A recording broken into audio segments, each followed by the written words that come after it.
The year is 1944. The world is engulfed in war. But there are other battles being fought. Battles hidden from the headlines and the history books. Battles in the deepest, darkest corners of our planet. This is the story of one such battle.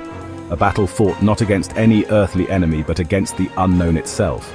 Our vessel, the Nautilus, a state-of-the-art submarine, a marvel of engineering.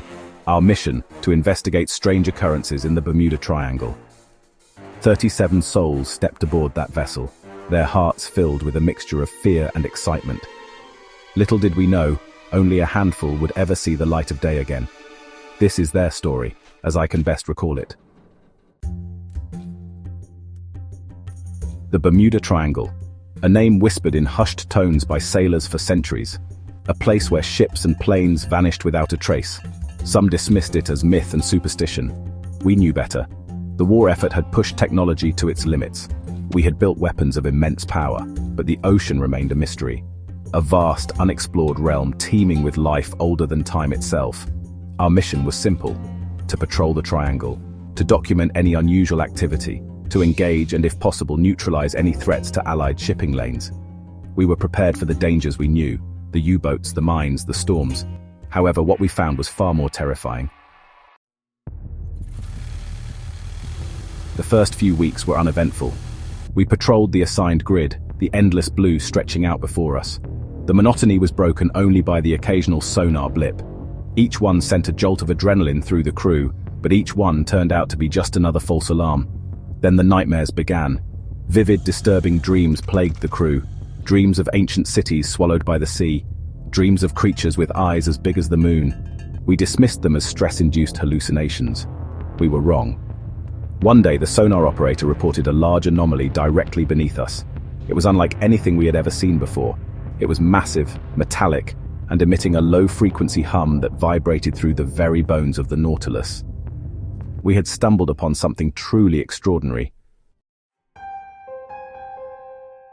As we descended towards the anomaly, the pressure inside the submarine began to build. The air grew heavy, thick with anticipation. The sonar screen flickered erratically, the strange shape resolving itself into a colossal pyramid.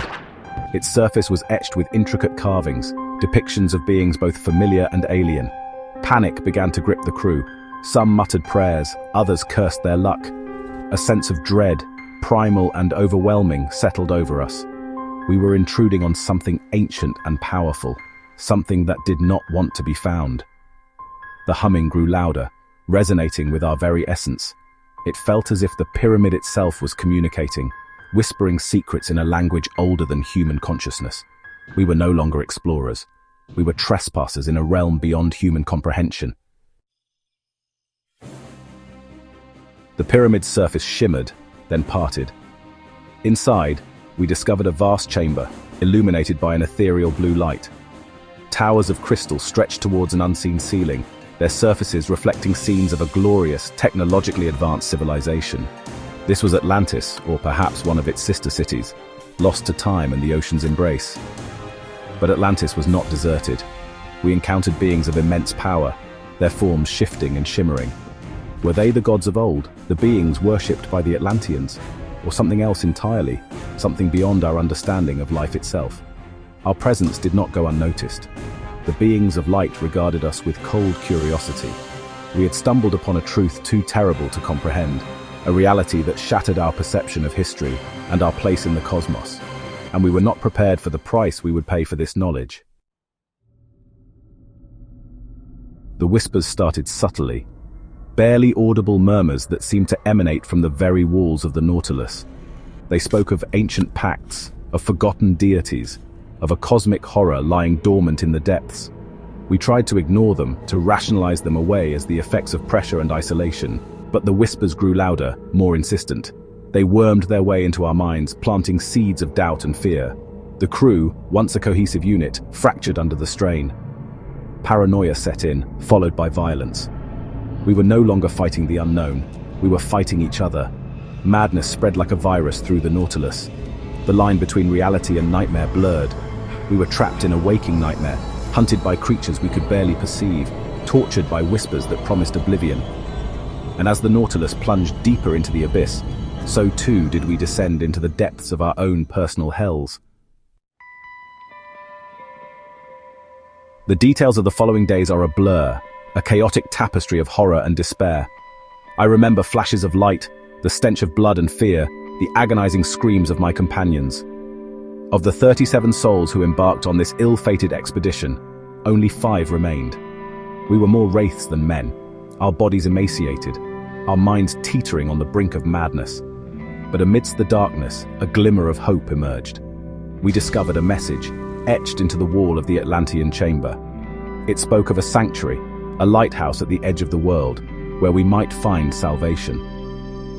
Driven by desperation and a sliver of hope, we steered the Nautilus towards the coordinates indicated in the message.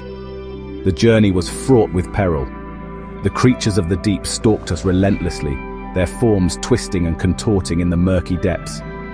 But we pressed on, our will to survive fueled by the faintest flicker of light in the abyss.